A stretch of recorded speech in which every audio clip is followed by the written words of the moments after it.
الإعلانات موجودة في كل حتة، الشوارع، العربيات، فيسبوك، يوتيوب. إعلانات مختلفة تماما عن بعض، بس كلهم ليهم نفس الغرض، إنك تدفع فلوسك ليهم. هل في مرة سألت نفسك أنا اشتريت الحاجة دي ليه؟ هل أنا فعلا محتاجها ولا أنا اتضحك عليا؟ في أغلب الحالات أنت اتضحك عليك، بس ما تقلقش، مش أنت لوحدك بس اللي اتضحك عليك، أنا كمان اتضحك عليا، والناس اللي حواليك دي كلها اتضحك عليهم. واللي ضحك علينا هي الشركات تحت مسمى الرأسمالية الاستهلاكية، واللي معناها خلق رغبة مصطنعة للشراء. يعني بيخلوك عايز تشتري الحاجة ديت غصب عنك، بس انت بتبقى فاكر ان انت شايف انك عايز تشتري الحاجة دي لانك فعلا محتاجها. يعني مثلا رحت براند زي زارا، اشتريتي منه احدث كوليكشن، بعدها باسبوع هتلاقي في كوليكشن جديد نازل. هو مش احسن من اللي انت مشتريه او حاجة، بس هو بغرض ان انت تحس اللي معاكي قديم وتشتري الاحدث منه. او انت مثلا لما تشتري ايفون 16 اللي هو من تصنيع شركة ابل، اللي هي حرفيا تجسيد لكلمة رأسمالية استهلاكية، وانت فرحان بالايفون اللي انت لسه جايبه، ابل مش هتسيبك تفرح وهتحسسك انك برضه ناقصك حاجة، وهتنزل اصدار احدث منه. او ممكن تنزل نفس الاصدار اللي معاك بس جنبه كلمة برو ماكس، بس لاجل المصداقية هي هتنزلك معاه شوية مميزات انت مش هتحتاجها في حاجة، بس بطريقة اعلانهم عن المميزات ديت هتحسسك ان انت بقى بص خلاص اللي هم منزلينه ده هو اللي هيحل كل المشاكل بتاعتي. وفعلا خلاص جبت الايفون 16 برو ماكس. ما تفتكرش ان ابل هتسيبك في حالك وهتقول لك يا فقير يا بخيل هات الايفون اللي انت جايبه جراب، ده سعره $50 بس. لحد هنا الموضوع ممكن يبان مضحك وسخيف، لكن لما بيدخل في مسألة حياة او موت لانسان الموضوع ما بيبقاش كده. اكيد انت سمعت عن حاجة اسمها صناعة المرض. مش معناه ان هم بيصنعوا اوبئة او امراض، هم بيحولوا عرض بسيط لمشكلة طبية كبيرة وبيخلوها ان هي تبقى محتاجة علاج، زي شركة جلياد ساينس واحتكارها لأدوية الايدز وفيروس سي. ومش بس كده، هي بتشتري براءة الاختراع بتاعة الأدوية عشان تبقى هي المنتج الوحيد ليها، زي دواء سوفالدي اللي كان بيعالج فيروس سي، ولأنها المنتج الوحيد ليه رفعت سعر الحباية الواحدة ل$1000. فايت كلاب اتكلم عن كل الحاجات ديت، وانا مش جاي اكلمك عن اي حاجه في الفيلم، مش جاي اقول لك تصوير اخراج كل الحاجات دي، مش جاي اكلمك فيها نهائي، لان احنا اكيد شفنا الكلام ده في فيديوهات تانية. انا جاي اكلمك عن حاجات انت ممكن ما تكونش لاحظتها في الفيلم. يعني مثلا انت كنت تعرف ان الفيلم بيتكلم عن ازاي الجماعات الارهابيه اللي زي داعش بتبدا؟ ما اعتقدش ان انت ممكن تكون سمعت الكلام ده، لكن لو انت ما شفتش الفيلم فتعالى اوريك ملخص سريع للاحداث. احنا بنبدا بالراوي واللي ما بنكونش عارفين اسمه، وده بيبين لنا حاله التوهان اللي هو فيه لدرجه اللي احنا ما بنكونش عارفين اسمه نهائي، وبنعرف ان هو شغال في حاجه اسمها منسق استدعاء عيوب سيارات. الشغلانه دي باختصار مثلا شركه عربيات عملت 100 عربيه، اتباع منهم 50،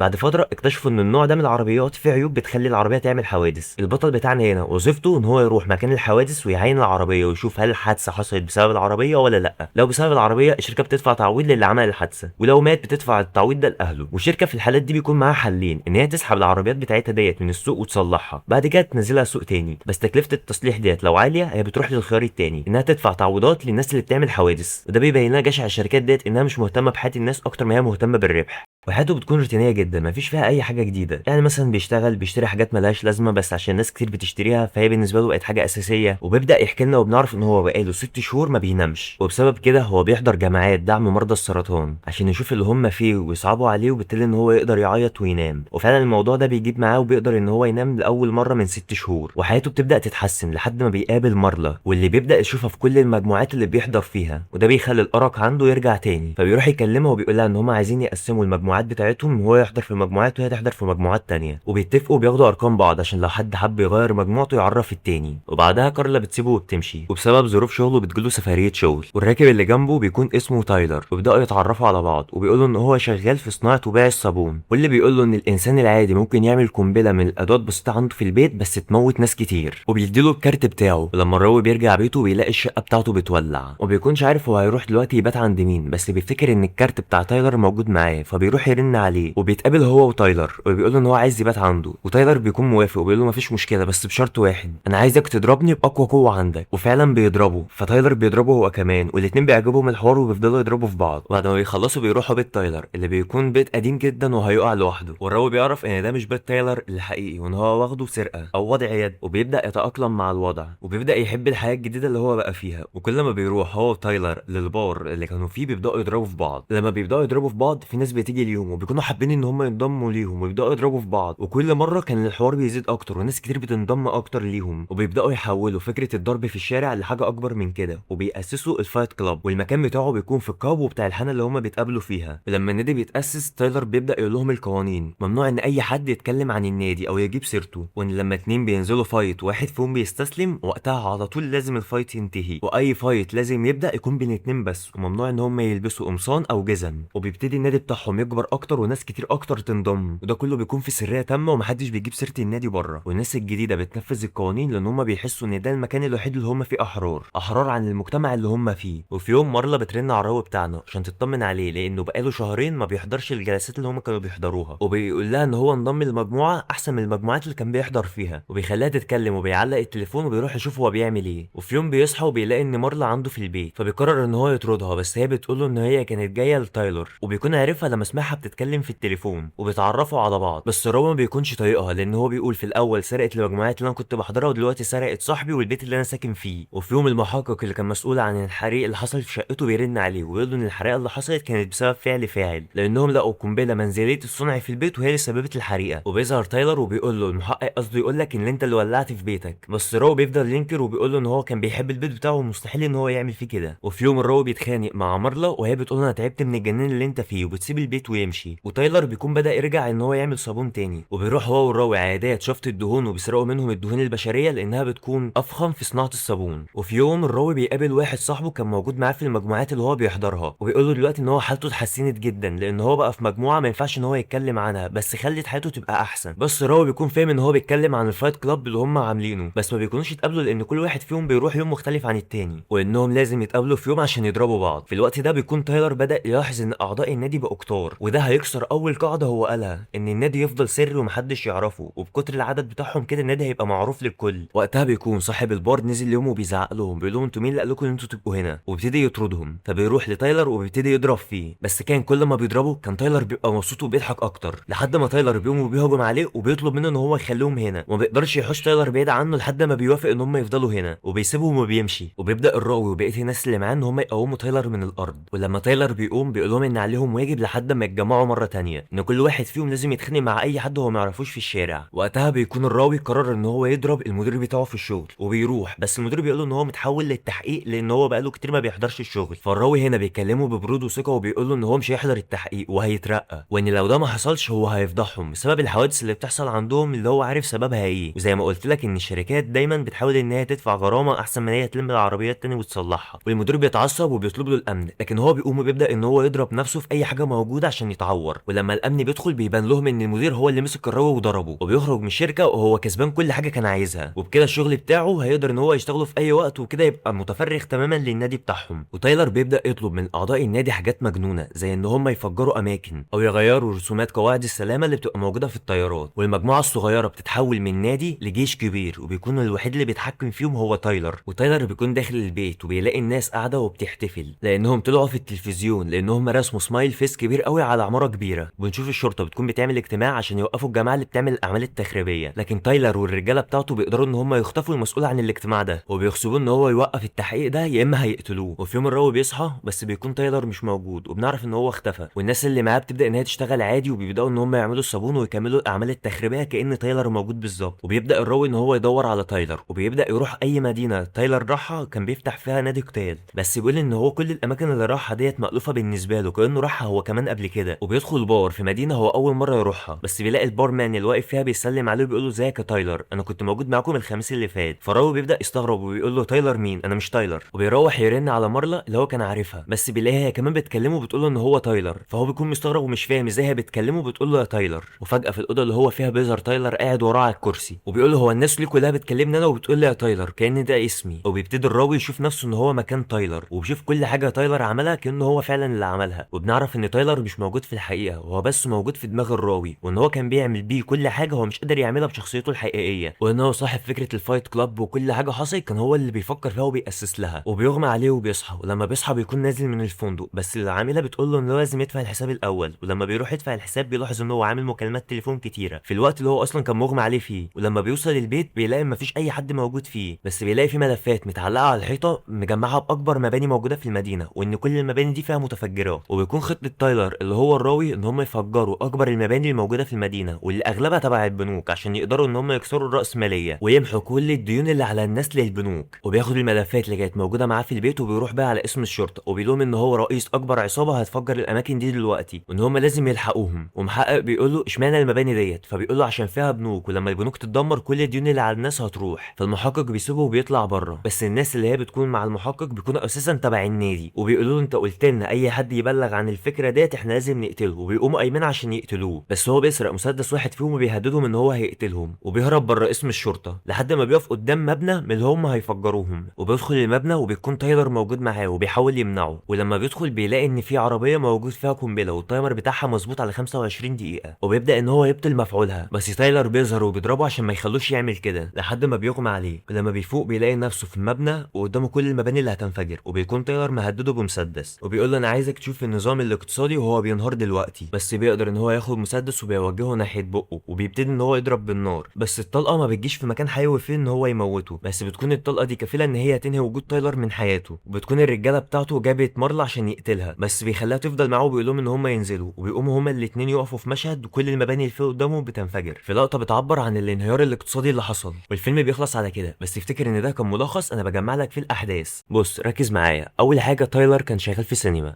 كانت كل شغلته ان هو بيشغل الافلام للناس اللي بتتفرج، بس قال للراوي بتاعنا ان هو كان بيحط فريمات لحاجات مش كويسه في الافلام بحيث ان هو يسبب صدمه للناس اللي بتتفرج، وخصوصا ان هي افلام العائلات. فالكلام اللي تايلر قاله ده هو حرفيا نفذه في الفيلم اللي احنا شفناه. قبل تتر النهايه بيظهر المشهد ده اللي طبعا مش هينفع اعرضه عشان سيسي يوتيوب عشان هو حاجه مقرفه يعني. طيب انت ممكن تكون فهمت ولاحظت ان تايلر ظهر مع بدايه الراوي بتاعنا لما ركب الطياره واتعرفوا على بعض، لكن في الحقيقه هو ظهر قبل كده بكتير.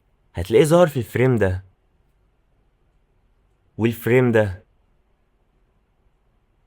والفريم ده.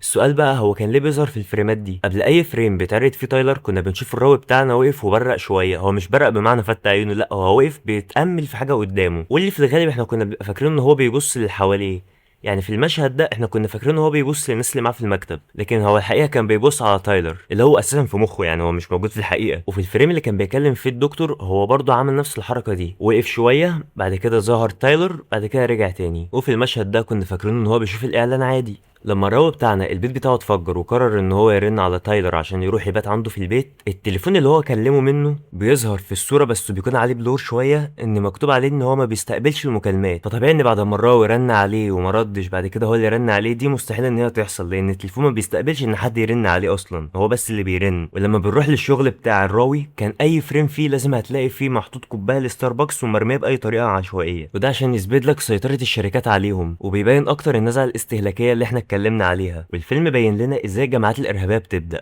يعني في البدايه هما كانوا اتنين، بعد كده بقوا مجموعه، والمجموعه كبرت لحد ما وصلت ان هي بقت جيش. وبدايتهم ان هما كانوا بيضربوا بعض وبس بغرض ان هما يطلعوا الكبت اللي جواهم، بس بعد كده الكبت ده اتحول على المجتمع وبداوا ان هما يعملوا نفس الافكار الارهابيه بتاعه الجماعات الارهابيه، وان اي جماعه ارهابيه بتبدا طبعا بواحد مختل. يعني هي دي الفكره. بص هو في كلام كتير كنت عايز اقوله بس بصراحه مش ينفع اقوله لعده اسباب مش لازم اذكرها يعني، عشان من الحقيقه ما ينفعش اقولها. وبس كده الفيديو خلص. مش انت تعمل لايك سبسكرايب الحاجات دي كلها، وسلام. فيديو طويل اهو زي ما انتم ما بتحبوا.